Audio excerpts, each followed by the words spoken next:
Fala moçada, quem fala é o professor Everton Marcos, eu sou professor de filosofia da rede pública e privada no estado do Paraná, especialmente em Curitiba, e eu fui provocado pela equipe do Reflexão Dialogada para abordar o tema do Escola Sem Partido.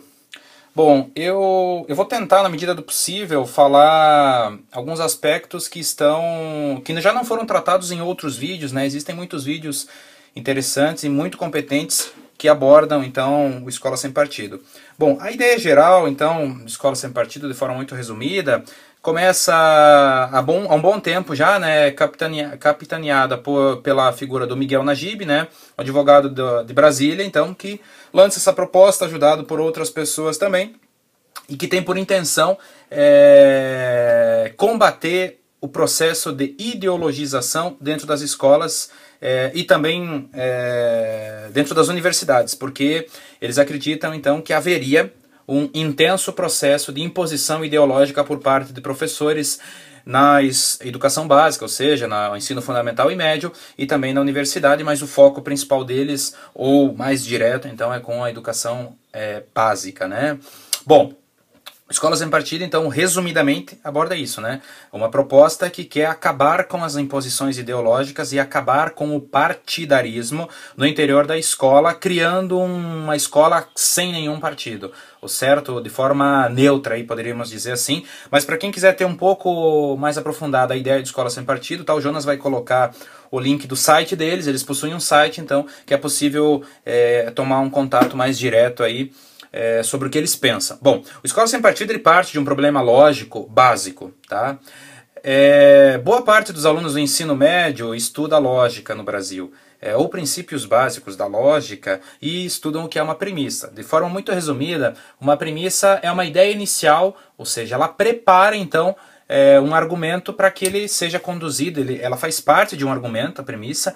Então é uma ideia inicial que pode ser que conduza então uma argumentação a uma conclusão. Então podemos colocar aqui com certas aspas que é uma ideia inicial. E o Escola Sem Partido ele parte de uma premissa que possui problemas, porque eles partem da premissa ou da ideia inicial que existe ideologização, ponto. Então existe ideologia nas escolas e ela é imposta e ponto. Mas esta premissa, ou esta ideia inicial, ela é só uma ideia inicial. Eles a tomam como se fosse um processo ou uma conclusão, ela tivesse passado por um processo intenso de investigação e debate, e isso não aconteceu, tá? Se vocês entrarem então no site do Escola Sem Partido, verão que é um site com bastante material de denúncia, mas com pouco material de investigação séria, de autoridades, de pesquisadores, de universidades, institutos grandes e sérios, abordando então essa temática e falando dessas situações, enfim, de imposição ideológica que os professores estariam então no ambiente de sala de aula, ao invés de promover a pluralidade de ideias e o embate de ideias, né, didaticamente estariam então impondo opiniões pessoais e, portanto, doutrinando os alunos, manipulando os alunos para que sigam então posições de pensamento e ideológicas específicas, e a acusação deles é que os professores estariam impondo ideologias de caráter esquerdista, certo? Bom, tem outro detalhe.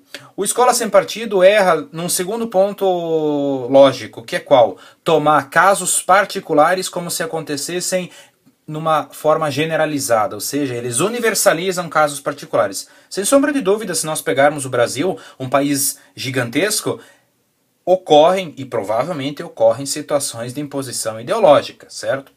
Entretanto, há que se levar em consideração o fator de que provavelmente nós temos mais situações particularizadas do que uma leitura uníssona, ou seja, de que isso seja uma prática da maioria dos professores, porque precisaria de pesquisas para mobilização de dados mesmo, para se tomar então essa posição, e essas pesquisas inexistem, ou ao menos eles ainda não apresentaram. Eles também se posicionam como uma espécie de canal de denúncia, então que seria um canal para que os alunos, pais de alunos ou até colegas professores que presenciassem situações de imposição ideológica pudessem então fazer essas denúncias para que eles então tomassem alguma providência e aí, no mínimo, lidar com a desinformação. Por quê? Os canais de denúncia, se for necessário fazer algum tipo de denúncia sobre alguma prática que é considerada minimamente incoerente de algum professor ou de qualquer funcionário, eles já existem.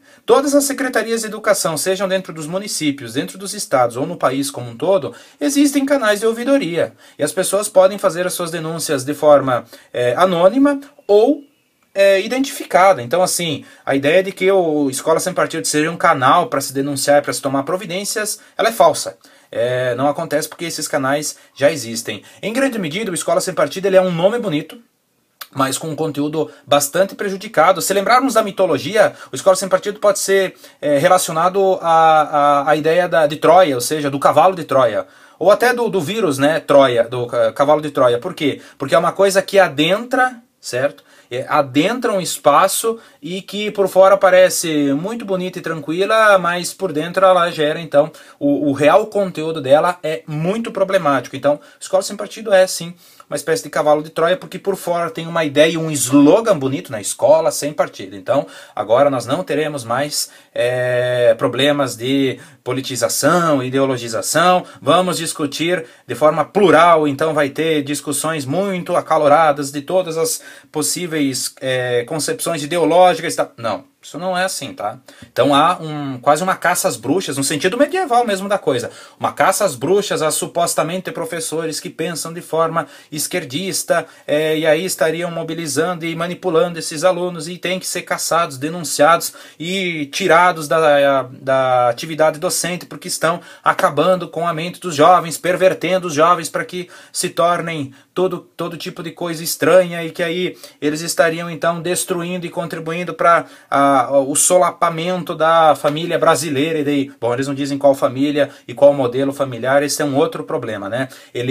O Escola Sem Partido lida com modelos tomados e compreendidos como modelos únicos e que haveriam modelos corretos para abordagem de conteúdos, modelos corretos para organizações familiares, enfim, eles lidam com modelos, então padrões, certo? E já se discute imensamente dentro do campo da educação, dentro do campo da antropologia, da própria psicologia e de outras áreas do conhecimento científico, que os padrões, eles sofrem mudanças e eles também são frutos dos diferentes processos históricos e sociais que os países, as sociedades, as culturas passam. Então, falar em padrões, em modelos, é bastante complicado e muito arriscado, porque os padrões ou os modelos precisam de adaptações. Bom, então assim, ele tem problemas lógicos, ele parece uma ideia muito bonita, mas o seu conteúdo é bastante problemático, porque direciona muito a discussão para um denuncismo e uma censura.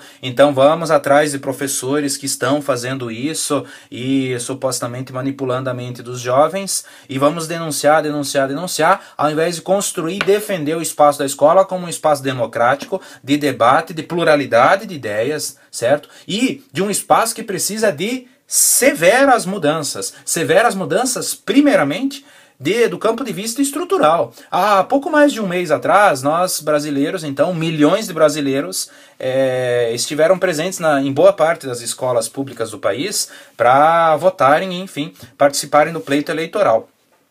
E devem ter presenciado, visto a situação que as escolas públicas, com exceções, estão no país, totalmente sucateadas, paredes destruídas, com pintura de 6, 10 anos atrás. O aluno passa o ensino fundamental inteiro, sai do ensino médio e a escola continua igual. E se duvidar, ele volta para matricular o filho e a escola está do mesmo jeito de quando ele estudou.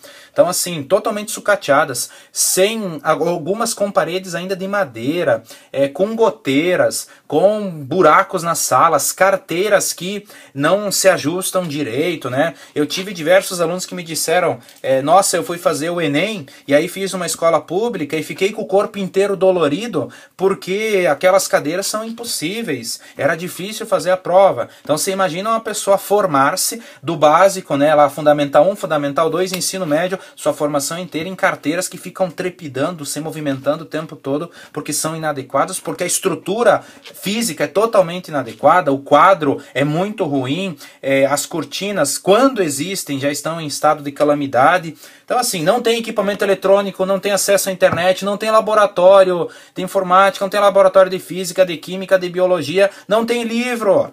Então assim, sem tudo isso, tá? Isso é um pouco o panorama das escolas brasileiras.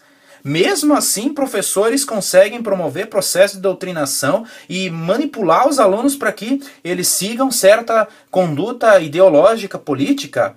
Assim, é no mínimo estranho, e eu diria assim, eles são muito bons esses professores, porque se sem estrutura eles conseguem manipular tanto assim esses alunos, imagine se eles tivessem estrutura, o estrago que eles fariam, né? Bom, então, esse é um ponto que precisa ser levado em conta. Há um detalhe aí que é bem importante também, existe uma jornalista chamada Eliane Brum, ela é uma grande escritora brasileira, extremamente profunda e extremamente séria. E ela é colunista do jornal É o País, e ela publicou em junho, julho, um texto lá analisando outros aspectos, tá? Ela estava se envolvendo, enfim, com o tema político aí, os candidatos, quem seria candidato, quem não seria candidato, e um pouco o que provavelmente nós teríamos, e o diagnóstico dela foi certeiro que já em junho, julho dava como certa a eleição do Jair Bolsonaro. Mas enfim, o que me interessa desse texto é o conceito que ela utiliza, que é derivado, em certa medida, da ideia maior de pós-verdade. Então ela usa um termo aí chamando esse conceito trabalhado por ela de auto-verdade, que no Brasil nós viveríamos então um processo de auto-verdade, e que um pouco assim, essa crença quase que religiosa no WhatsApp, no Facebook, no Twitter e outras redes sociais, sem uma análise mais crítica acerca da informação que está sendo compartilhada ali, seria um pouco a manifestação da auto-verdade, que a auto-verdade, de forma muito resumida, não se preocupa com o conteúdo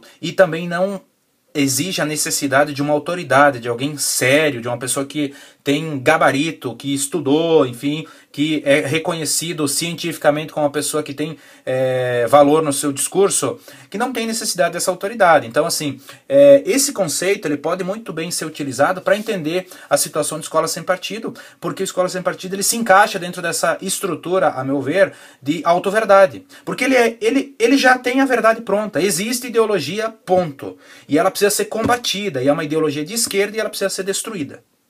Só que eles não reconhecem que ao fazerem isso, eles também estão promovendo ideologia, porque ela vai muito próximo de uma situação de censura e de uma defesa de um pensamento conservador, que o Brasil seria conservador e que precisa então defender com unhas e dentes o pensamento conservador e, portanto, colocando de lado as diferenças e as ideias plurais, e aí excluindo supostamente essa ideia de esquerda ou esquerdistas. Olha, uma escola séria, ela não exclui ninguém. Uma escola séria, um ambiente de debate e um ambiente de produção democrática, ele inclui ao invés de excluir, censurar. Então dá espaço para que a esquerda, a direita fale e promova, apresente suas ideias, e que a gente crie, produza um ambiente científico. E é isso que faz um aluno pensar e interpretar diferentes posições e assumir a sua. E é um pouco isso que milhares de professores se esforçam, mesmo sem ter estrutura nenhuma para fazer. E é um pouco isso, então, que o Escola Sem Partido se propõe extirpar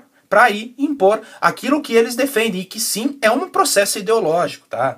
Eles estão assim maquiando uma coisa, e aí de novo a ideia lá inicial que eu já falei do cavalo de Troia, é um pouco isso, estão maquiando, é um presente grego, tá? A Escola Sem Partido é um presente grego, por fora parece muito bonito, mas por dentro tem um conteúdo extremamente problemático e então, apresentando um discurso que sim é ideológico. E acho que é importante relembrar que sempre que nós temos grandes transformações e que são muito problemáticas e se voltam para a educação, na história do Brasil, isso é um pouco desviar a opinião pública para temas mais sérios. E aí isso realmente promove estragos gigantescos, porque aí se desvia a atenção da opinião pública, então vamos caçar professores que estão manipulando os alunos e tornando a educação uma produção de esquerdistas malucos, e as reais questões mais sérias e mais urgentes não são discutidas. Não que essa questão não seja séria e não deva ser discutida, ela deve ser discutida, mas há coisas muito mais urgentes de décadas